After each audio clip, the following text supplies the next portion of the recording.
Good evening, everybody, and welcome to all of you guys here tonight. Day number 99, as Larry Menninger would say. Unbelievable.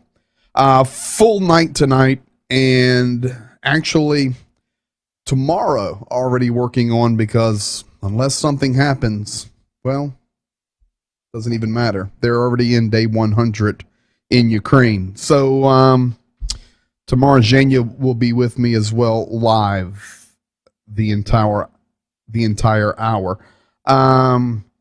Chuck Pinkham, God bless you. Lynn Fireball, Harold. Yeah, I'm still battling this thing. But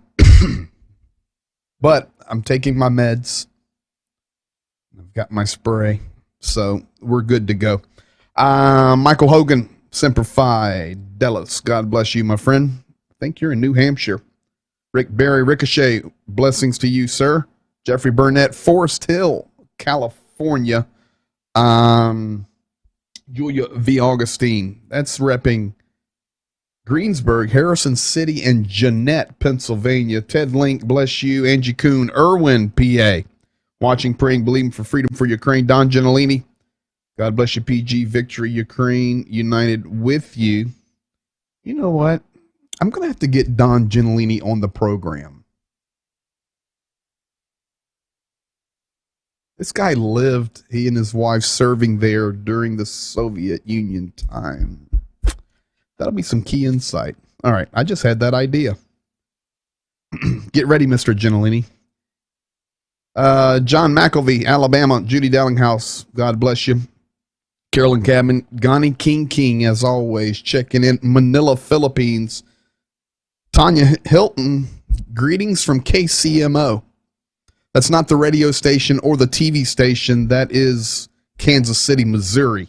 Welcome to you, Tanya. Elizabeth City, North Carolina, Mr. Eric Wood. We see eye to eye. Andrea Schoaf, God bless you. Silvio Marcaccio, welcome to you, sir. And I see you there, Elena Vlasiuk. I'm working on getting well. Rested all day today, prepared stuff tonight, worked with Zhenya. I did go over and play for a music rehearsal. Probably should not have done that because now I can't stop coughing. But we're going to make it, and we're going to do just okay. I'm ready to hit it with the spray if need be. So welcome to all of you. Nathan Wright, God bless you. Thanks for clarifying. You're very welcome. You guys get ready. You guys get ready tonight. Full update. Day 99, absolutely unbelievable that we would be here. I want to start here tonight for a reason.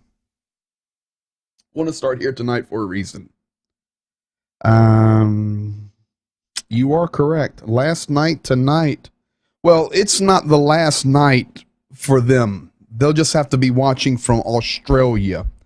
So Vova and Lena are our wonderful refugees that we have hosted. They are from the Poltava region. Their town is named Reshetoluvka. But they will be heading tomorrow to hook back up with their daughter, heading to Sydney, Australia. So our loss is Australia's gain, but so Lena, what that means is you'll be watching me in the morning with your coffee. So that'll work out good. Penelope McCalla, God bless you. To all of you guys, Nathan Fody, checking in there, Vacaville, California. Loziers, I see you there sneaking on over here. God bless you in Sharpsville, Pennsylvania. All right, folks, let's get to it. I'm going to show you something now. My both parents back in Khmelnytsky, Ukraine. Yes.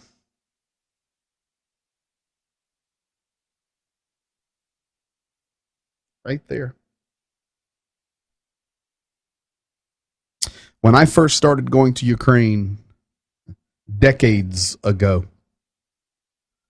that's where I met Tanya. Her family is still in Khmelnytsky, Ukraine. You know, when I think about what we've accomplished together, we're pushing $110,000 raised, supporting refugees, vehicles, fuel, food, military support, you name it, we're working on it. It's pretty shocking, but we've done it because we have stayed the course, and we must stay the course. I'm going to show you something in a few minutes from Medvedev from Russia. Just a little clip that he was talking with Al Jazeera about. Going to blow you away. But before we do that, why should we stay the course? Ukraine crisis. Macron says Putin pledges no new Ukraine escalation. Isn't that a great headline? Macron says Putin's pledging no new Ukraine escalation. Look in the red circle.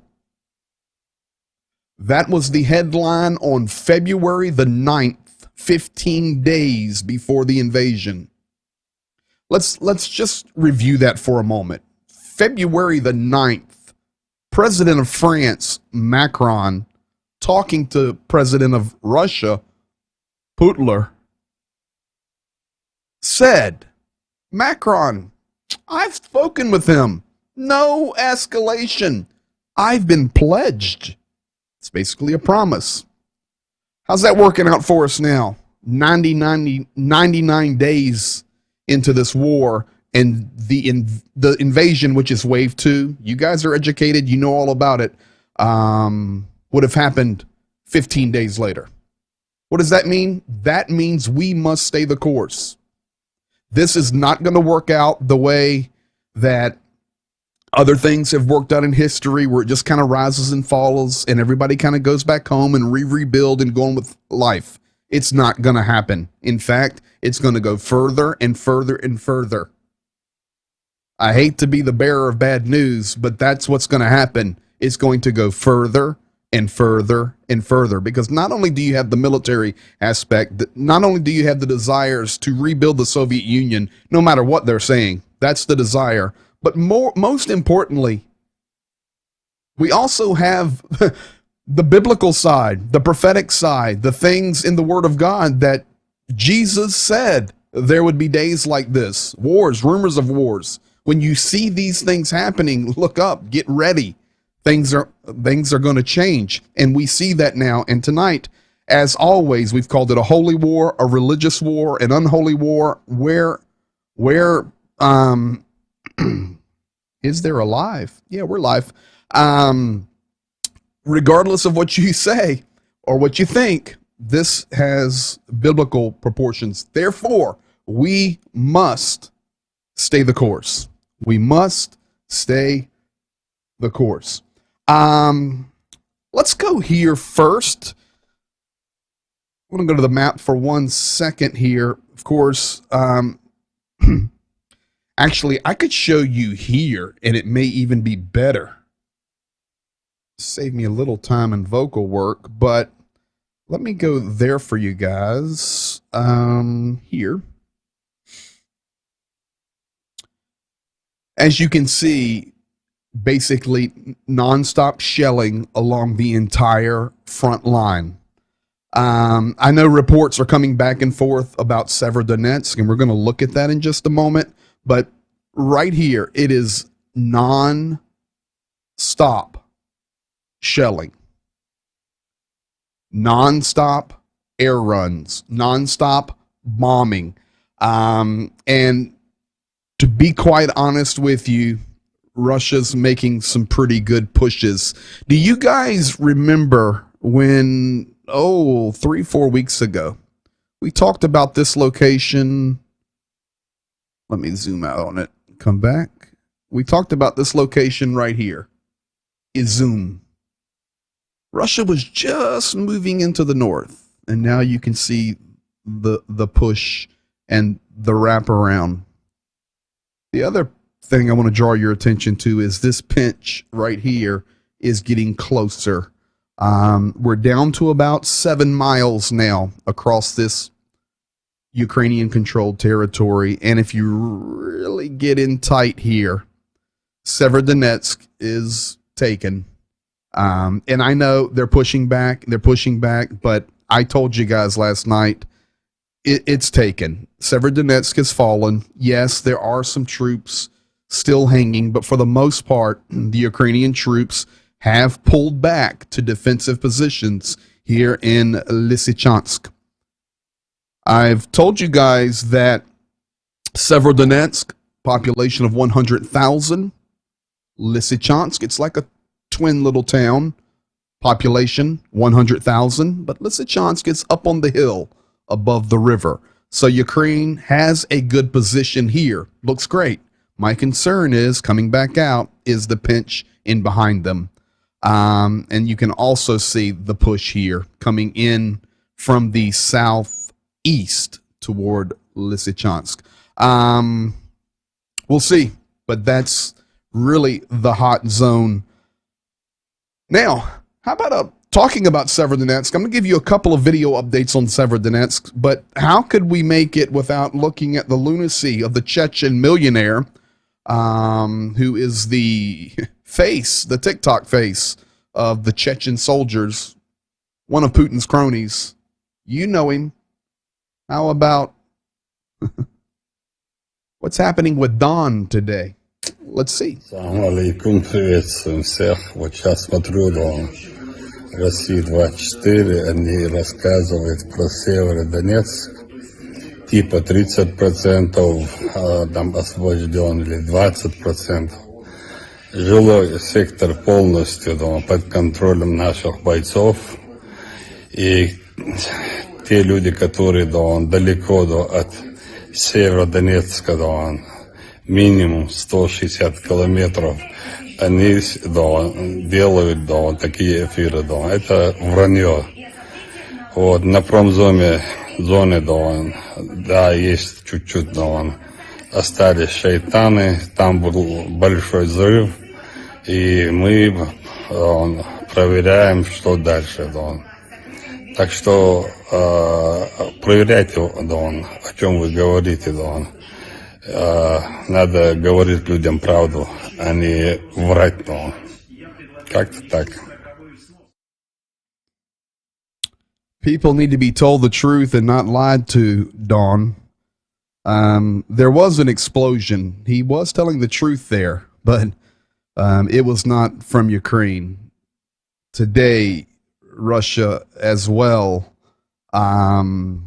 hit another chemical plant there in Severodonetsk. And the numbers right now are, I know it's going to sound crazy for you folks, but I'm telling you the truth. 800 people were hiding under the basements, kind of like another Azovstal. Of course, nothing to that level, but they hit that plant. And that's not the nitrous plant from the other day, and that's not the ammonia plant. This was another plant. And of course, as you guys, very educated in here, know, it's a lot of farming type chemicals, but that was hit. So now I want to give you one more update on people trying to get out. I heard from some of you that you really like as well the videos that I can provide that have the English spoken over, so you can kind of watch the video more. That's not always possible. In fact, a couple more videos tonight will have the translation. But right here, Severodonetsk, this is a video clip coming from today with people who are still right on that edge line trying to rescue people. Check this out. Challenge right here, to the basement. Thus begins our acquaintance with the volunteer Yuri. Even now, he manages to deliver humanitarian aid in Severodonetsk, destroyed and surrounded by Russian occupiers. Small groups of residents who remained in the city did not leave the shelters for a long time. And now, during the fierce street fighting, there are no safe places left in the city. It's fragments falling. Here they are, look. That's what falls on our heads. It hasn't even turned black yet, because it cools down immediately. Russians literally scorch Severodonetsk to earth. We barely have time to run into the usual entrance where there is not even a basement. Now look, it will start to fall from the sky.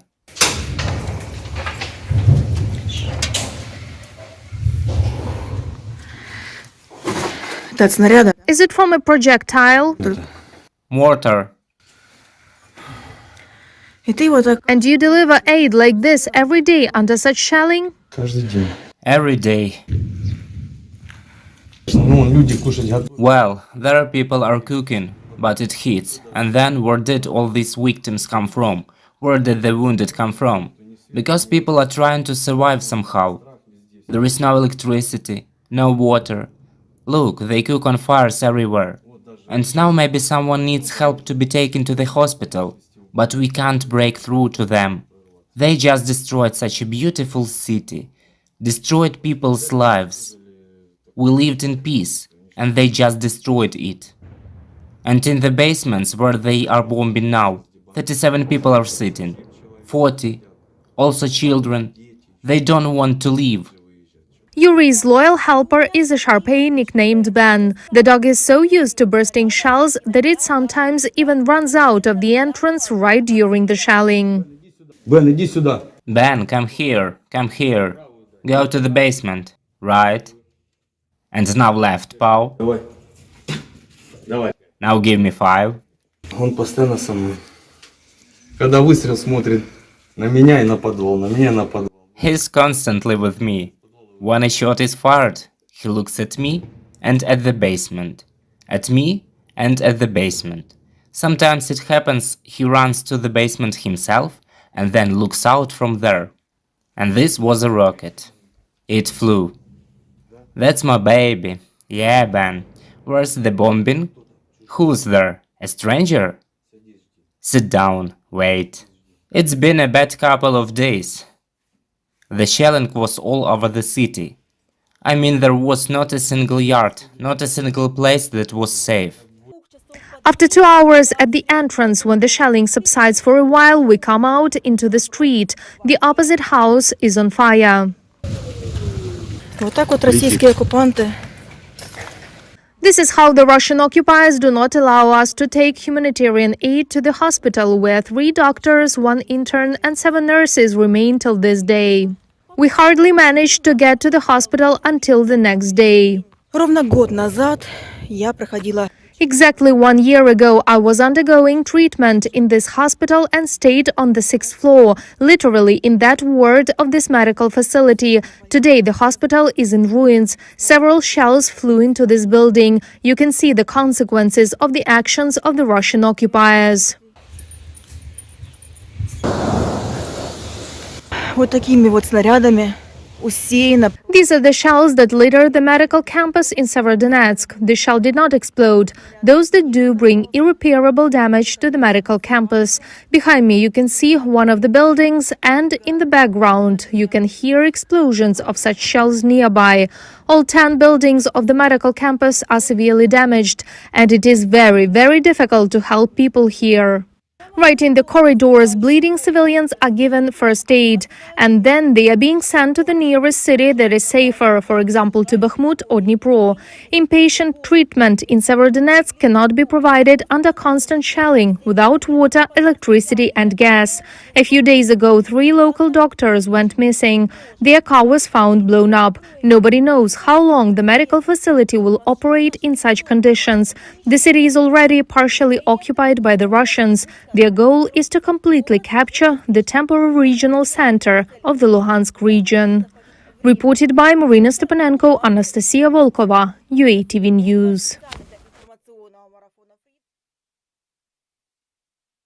I know it's hard for us to believe and understand that they're actually working in that hospital, but you saw it with your own eyes. They are.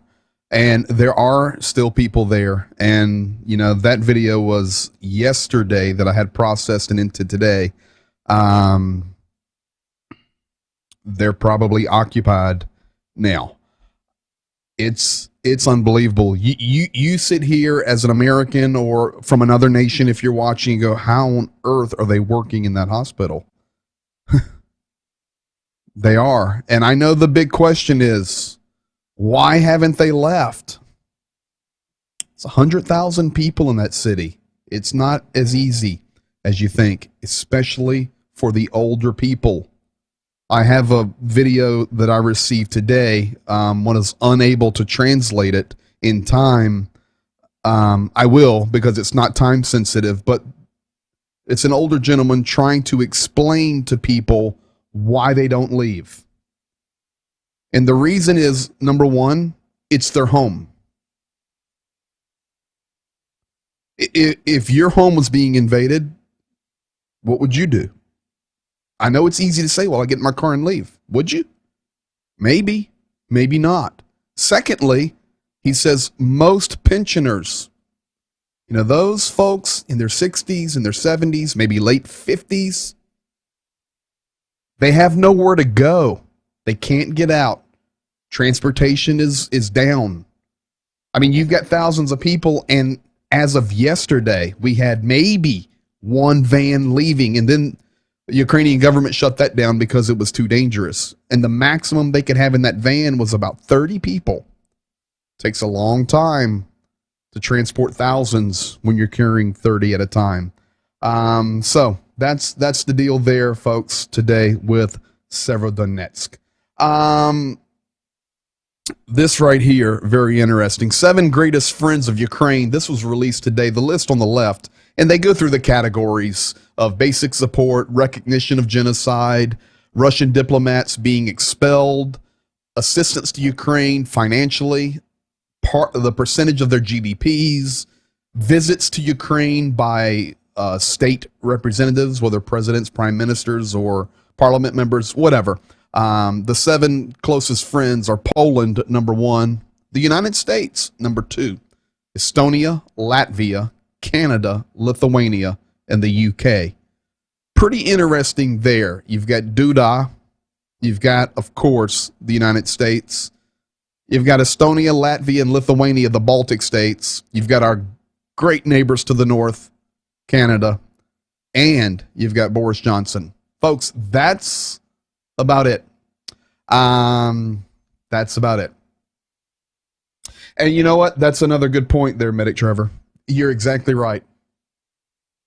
If they run, Russia wins. That's why Russia is so brutal. Make everyone run, and those that are left are insurgents or soldiers. Shoot on sight. Orders for anyone left. Yeah, it's as crazy as it sounds. Too dangerous to leave. Always want to be transparent. Last night, we're not too happy with Belgium. Zhenya wasn't. I wasn't. We're still not happy with Belgium, but we're happy with Ukraine. Remember last night we told you that there was equipment, tanks, or some type of, well, there it is right there. I think that's more than a tank. I think that has a little more range on it. Regardless, that type of heavier equipment was in storage in Belgium because Belgium had sold them to that private enterprise, and Belgium couldn't afford to get them back. And remember, we had a little funny video with Zhenya saying, well, I guess we need to take an offering up for Belgium to help those guys out. Forget that. Today, Ukraine bought those tanks from that private enterprise. And folks, they're on the way, and you see it right there. Over on the right, if you look, you see the sign where it says Center and then GIUM. Tactical Center Belgium is what it says behind that. They are purchased, they are being loaded, and they're on the way. Belgium didn't buy them. Ukraine bought them. So the United States bought them, let's be honest. Or Poland, Great Britain, all of us working together, bought them. Thank you, Belgium. Appreciate your assistance. Also, I bust Turkey quite a bit because I do believe Erdogan sits on the fence. They are focused more on trying to make everybody happy, and you can't do that. They are part of NATO, but they're still friends with Putin. Now they're invading Syria. And this is not about the Turkish government, but this is about a Turkish private enterprise. So Lithuania did a GoFundMe. It was a crowdfunding. They did a GoFundMe. They wanted to raise 6 million euros in 3 days because they wanted to buy one drone from Turkey. And it's from the company like Badarok.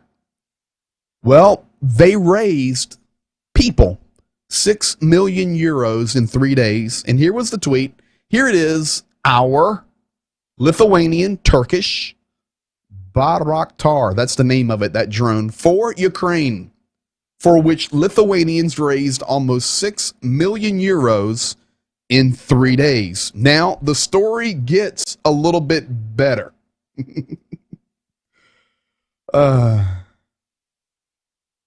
Guess what happened next? I've got to give a big shout out to this company here. This is a Lithuanian government official. He said it is unbelievable, but Turkey just agreed to give the Bayraktar that Lithuania gathered money for free. It is amazing. For the gathered money, we will buy the needed ammunition for the Bayraktar, and the rest of the money will also go to the support of Ukraine. Thank you, Turkey. Well, it actually wasn't Turkey, but it was the company themselves. The Baykar Tech company that makes these drones in Turkey. The people of Lithuania have honorably raised funds to buy the TB2 for Ukraine. Upon learning this, Baykar will gift a TB2 to Lithuania free of charge and ask those funds to go to Ukraine for humanitarian aid. So, hey, there you have it. So, shout out to you, Turkey. Shout out to you, Lithuania. Shout out to you, however you pronounce that company, Baykar. Regardless, big shout out to you. Folks, I've been talking to you about this for a while. The line of attack that I think will happen, and this is from being here every day for 99 days. Tomorrow will be day 100. But Russia has updated their tactical plan. Going to show you this in a nutshell. If you look over on the right, you see in the red circle, that's Rostov-on-Don. We've talked about that many times. Over to the left, the next red circle is actually Tiraspol, which is in the Transnistria region, that strip of land that basically Russia controls between Moldova and Ukraine. Today, the General Staff of Ukraine released an update where they said the same thing. So they intercepted the intelligence that Russia has a new tactical plan to connect Rostov-on-Don to the Transnistria region. We've already known that. That was our conjecture. It makes sense. They do not want Ukraine to have any access to the Black Sea. None. So they have to take it. They also want Moldova and definitely the Transnistria to bump right up against Romania. It's logical. It's easy to see. Russia has let the cat out of the bag. The General Defense, the General Staff came out today and made it public. Says, we know this is what Russia wants to do. So this goes back to my triangle theory. And this is the theory I have. I think it's accurate. This is Rostov-on-Don. This is the Transnistria. And Russia released today that they want to connect Rostov-on-Don to the Transnistria. Well, they already have Crimea. They already have Kherson. They already have a large portion of Zaporozhye Oblast. They have Donetsk. They have Lugansk. Pushing up around behind Kharkiv. They want to come into Dnipropetrovsk next. So it makes absolute sense. I have thought the whole time, especially as this is unfolded, that we know the troops are coming back in towards Sumy. They want Sumy. If you draw a straight line, boom. It's so simple to see. You take out this entire central and eastern region. You also take over the Dniester River, which above Dnipro and above Zaporozhye cuts all access to the Black Sea. It's done. Ukraine then is completely landlocked. Russia let the cat out of the bag. And honestly, I think this is the initial goal. I know they're just seeing this area, but they're not going to stop. They're going to try to get Odessa and try to connect to Transnistria. So we actually have a little bit more data on that today. I don't know if Russia let it out of the bag on purpose, but they did let it out of the bag, and then Ukraine confirmed it. Next, yesterday this came out and I wanted to share, but we didn't have time talking with Zhenya. The Yars missile system. So Russia, of course, doing their saber rattling. Maybe you know about this, maybe you do not. Russia activated their strategic missile troops It's a battalion, squadron, whatever. It's a group of specialized tacticians that are responsible for their YARS systems. You're sitting there and go, what are the YARS? Well, the YARS are the big boys. These are the intercontinental ballistic nuclear missiles. They travel it up to Mach 20. They have a 7,000 kilometer range. These are some big boy weapons. They have activated those groups and they are on battle ready. That came out yesterday. It's just more saber rattling. I want to give you guys a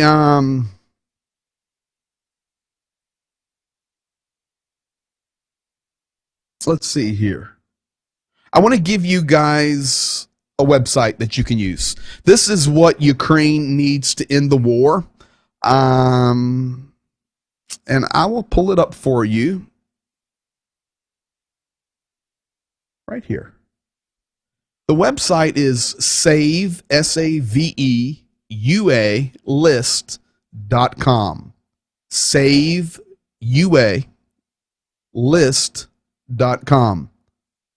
One last time. Of course, you can always replay the video. SAVEUA list.com. And this is a joint site between the United States and Ukraine, what Ukraine needs ASAP to win the war. Little message there from Volodymyr Zelensky. And then here you can see an updated weapons list. Red boxes, the most important. How much has been provided of heavy artillery. It's also broken down into what was promised and what was provided. What was promised and what was provided. It goes from heavy artillery to heavy armor to missiles, air defense systems, military aircraft, light vehicles. Very, very interesting site, and it is updated. And here you can keep updated with the inventory that Ukraine is receiving and how that is going. Pretty good. And once again, that is SAVEUAList.com. Now, folks, I want to talk about the mistake. If you saw the title of the program tonight, I called it On Day 99, War in Ukraine, USA Signals Huge Mistake is Coming. In the Russian language, it would be an ошибка. We've made a mistake. I did see the question in there earlier also about the word dawn. What does that mean in his language? Well, he's speaking Russian, but he's from Chechnya. So in the Russian language, you get cultural variations, and dawn is a connecting word. It means nothing. It would be like, also in the Russian language, you can use karochi or tipa, meaning when you're joining sentences. In English, it would be kind of like this. UHM. That's dawn. So we've been covering the dawn lately, and when I can get some dawns for us to look at and laugh at the madness of the guy that's paid $58 million a year from the Kremlin, that cat right there, yeah, Kadyrov, very famous guy, leader of Chechnya, dawn. USA Signals, huge mistake is coming. I'm going to go ahead and put this out there. Mr. Biden has made a mistake. And remember, this program is not about American politics. This is about the war in Ukraine. This is about end times, potentially. This is about a life-changing event. I'm not here to blast on American politics, but we've got extreme weakness shown in the last couple of days, and they are large mistakes.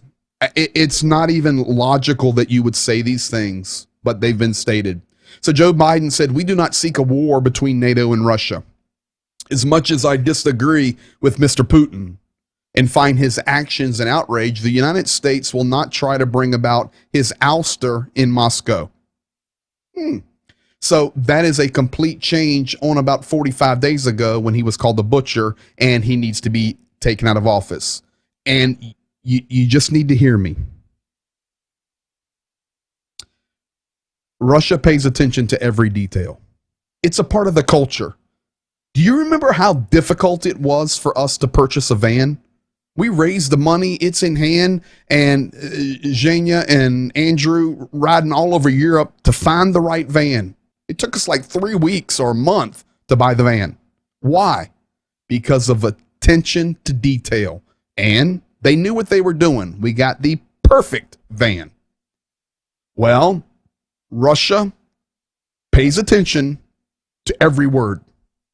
Mr. Putin is now not called the butcher. He's called Mr. Putin.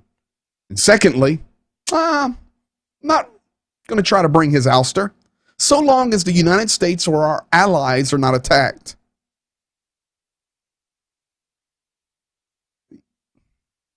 Sorry, Ukraine, you're not our ally. You're just our friend. We will not be directly engaged in this conflict, either by sending American troops to fight in Ukraine or by attacking Russian forces. Don't worry. We'll leave you alone. We are not encouraging or enabling Ukraine to strike beyond its borders.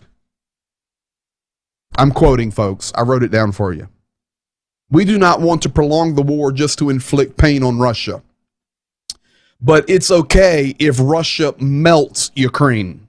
It's okay if Russia commits genocide against a Ukrainian nation. It's okay if they completely destroy the city of Mariupol and thousands are still undiscovered laying dead, where the stench is in the air and disease is beginning to run rampant. That's okay, but we won't extend the war to inflict pain on the aggressor, Mr. Putin, nor will we seek your ouster. Mistake number one. The weakest thing that could possibly be said by the leader of the free world. All you did was turn on the green light for Moscow to continue. It's that simple. You get some bad advice somewhere, sir, and I don't understand it. Now, second tactical mistake.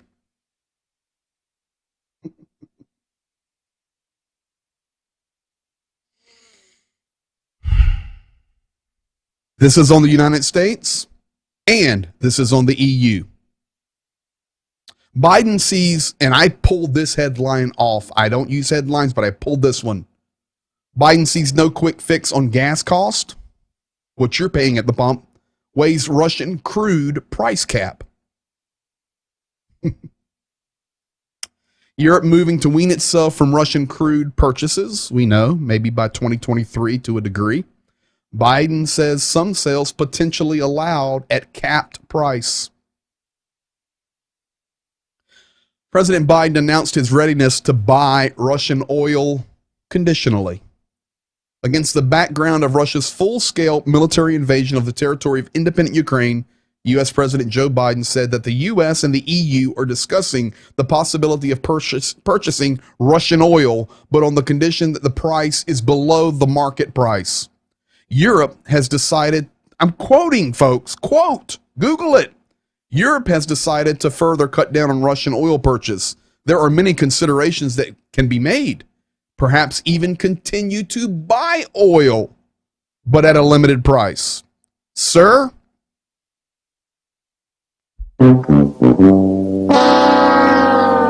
Mistake number 2. Day 99. And we have seen the genocide. And for us to even consider to purchase blood oil, I don't care if it's $1 a barrel, is evil. Open the Keystone Pipeline and let the boys in Texas and Alaska roll. Good grief. We're going to buy murderers' oil. Potentially.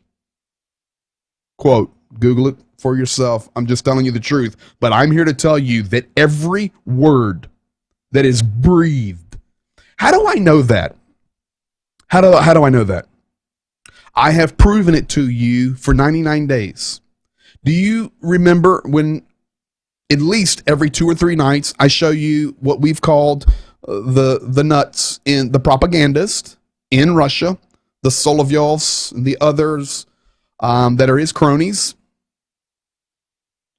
Do Do you see how accurately they quote American politics and anything that's happening? They know what's going on, folks. And I promise you right now, in the Kremlin this morning, June the 3rd, over there, which is my brother's birthday, tomorrow, today there, they're dancing and partying because Mr. Biden called him Mr. Putin, and Mr. Biden said, not going to ouster you.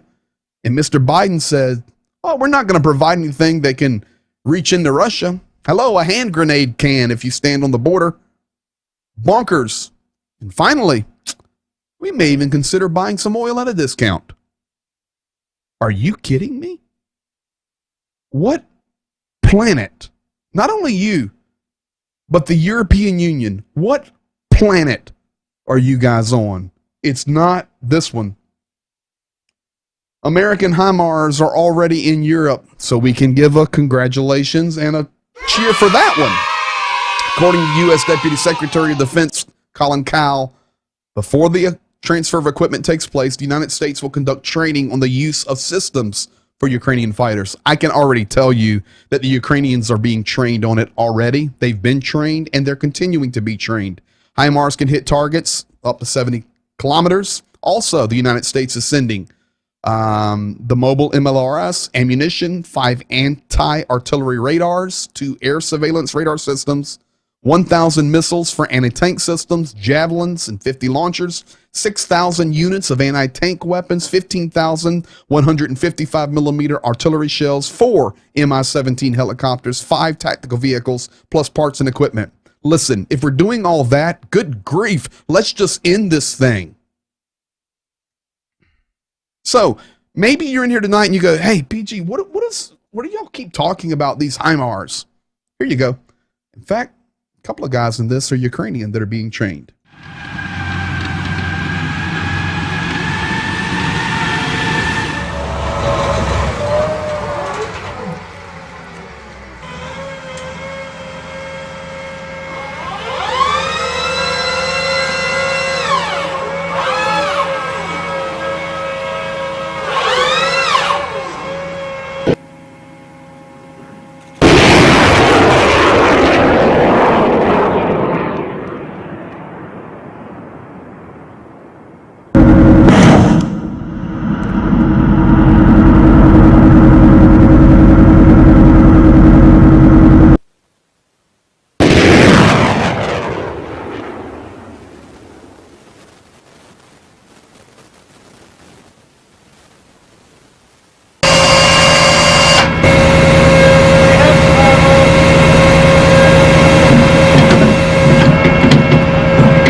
So, folks, that gives you, that's a HIMARS system, mobile, highly mobile, powerful, quick.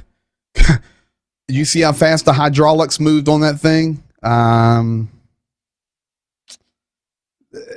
Some serious equipment. It just doesn't make sense with what our government keeps saying and our leadership keeps saying, but at the same time, we are doing some good things. I do not want to just, take that lightly. We've given so much money to Ukraine and so many weapons.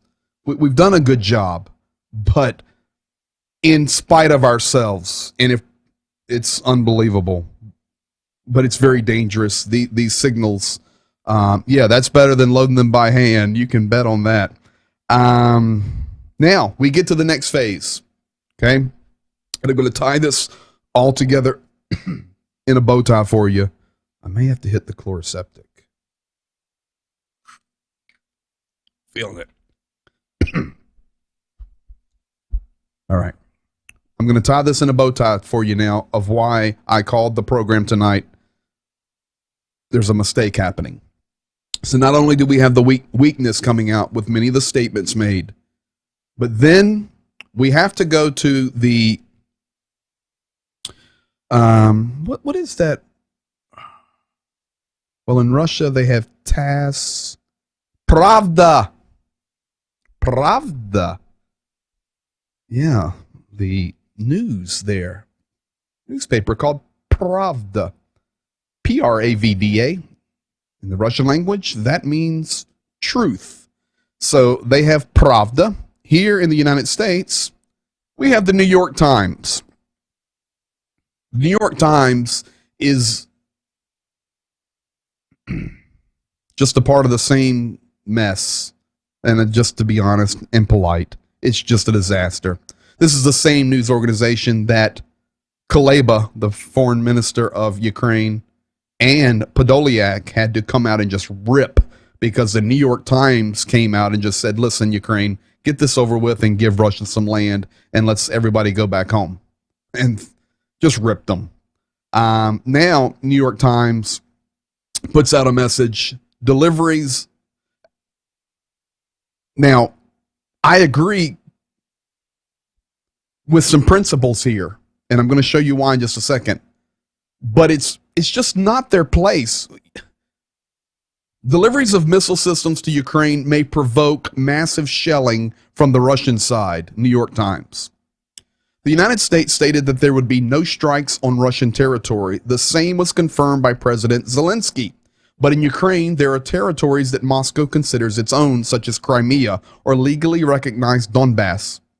It is not clear what will happen if Ukraine starts delivering strikes deep into these territories with new weapons. In theory, this could cause escalation. Actually, they're correct. It's just not their place to give strategy and to stir it up, because that's all they want to do. So Peskov comes back. I'm going to tie it all together for you now. Peskov comes back. The spokesman. He calls the delivery of these weapon systems a game changer once our territorial integrity is established. Now, I'm going to go back to the map and I'm going to show you this, because this is the problem right here. And we do not know. I'm going to go to an oblast map, but let's go right here. So we have the I got to go red. We have the Russian border. Okay. Now, I know we've got some Ukrainians watching tonight, so I'm going to go ahead and draw Ukraine. All of it. Это наша Украина. Всегда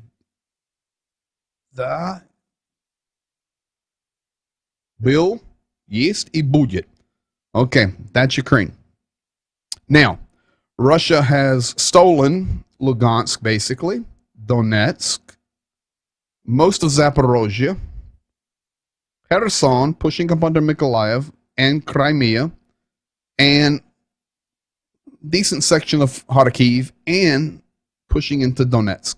Now, let's just project, because it's going to happen. I'm sorry, but it's going to happen. Kherson,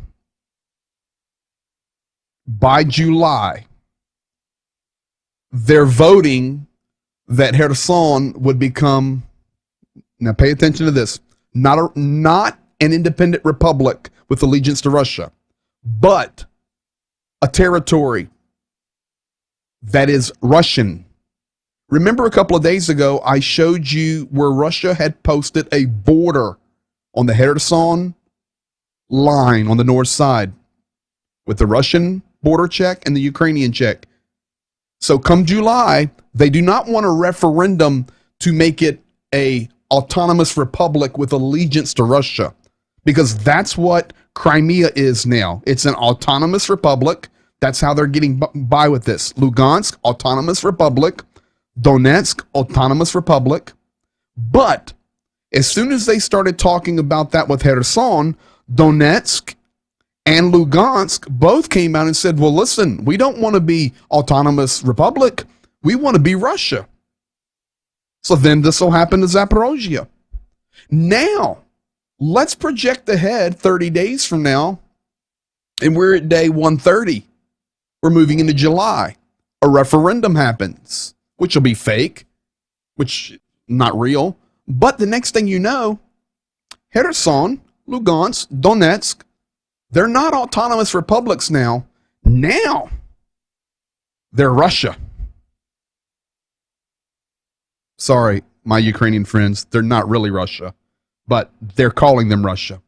Now what happens when Ukraine starts firing into Russia? Just a question. That is what Peskov said. It's a game changer once territorial integrity is established. And that is what the New York Times was talking about. But not only that, Mr. Medvedev said today in an interview with Al Jazeera, Russia will strike deadly at decision-making centers if Kyiv uses weapons received from the United States against Russian territories. In an interview today with Al Jazeera, I actually have a little bit of his interview right here. Это не прогнозы, это то, что уже случилось. К этому можно по-разному относиться. Можно считать, что всадники апокалипсиса уже в пути. И вся надежда только на Господа Бога, на Всевышнего. Not only if you are messing with our territory, but now we're calling into the apocalypse, and our only hope is in God. Let me tell you something. You know, a lot of people talk about what happens if Putin dies. That's exactly right, JDO. Spot on. They become territories. Any counterattack is seen by an attack on Mother Russia. That's exactly right. And that's the problem. And we better be prepared for it.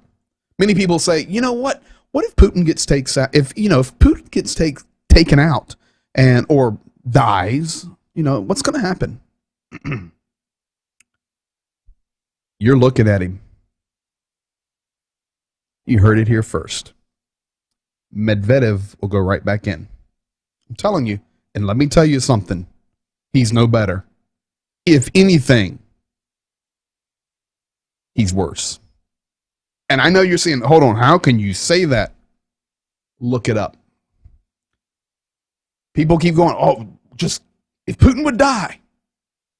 If Putin dies, here comes Medvedev. Do you know what his name means in the Russian language? Give you a little insight.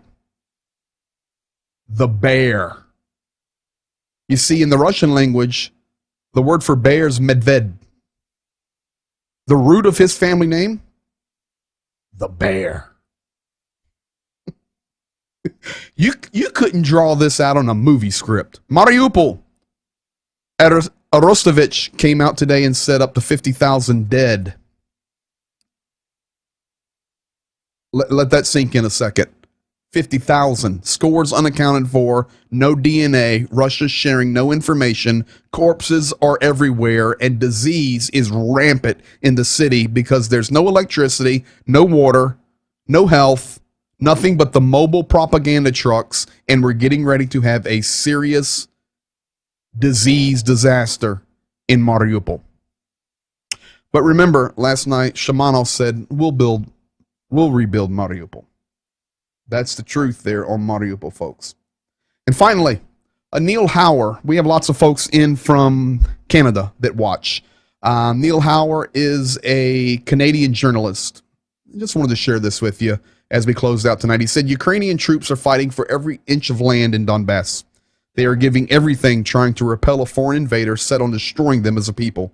The courage and sheer force of will of the men and women I saw on the front lines amazed me. Below that, he says, but they are dying. In their hundreds and thousands, they are dying, being ground down by Russia's war machine. The effects are clear. So many still have the will to fight, but they are exhausted and outgunned. It's from the front line. On the right, he is exchanging messages with a Ukrainian soldier he met in Slavyansk a week or two ago. He and his unit were fighting in Liman. On Saturday, May the 28th, he messaged the guy. He says, "Hope you're okay, man." The Ukrainian soldier replied, "Hi, I'm okay, but only 4 people left from my squads." It's tough, folks, but that's why we're here until victory. Thank you, as always. That's day 99. Unbelievable where we've come. Tomorrow, day 100, going to be a special program. I'm going to give an update on the finances that we've raised. Zhenya's going to be with me live, and we are planning some unique things for day 100. Believe me, it's not a day of celebration, but it's a day of reality. We're at 100 days in just a few hours. May the Lord bless you. Continue to pray for Ukraine. You can continue to give that Applebee's meal a week, www.blwc.org. We love you guys. Lena Ivova. Мы любим вас очень сильно. Завтра я верю, ваш самолет будет очень хорошо и спокойно. До следующий раз. Мы вас очень люблю. We'll see you guys. Be blessed. See you in 23 hours. Good night.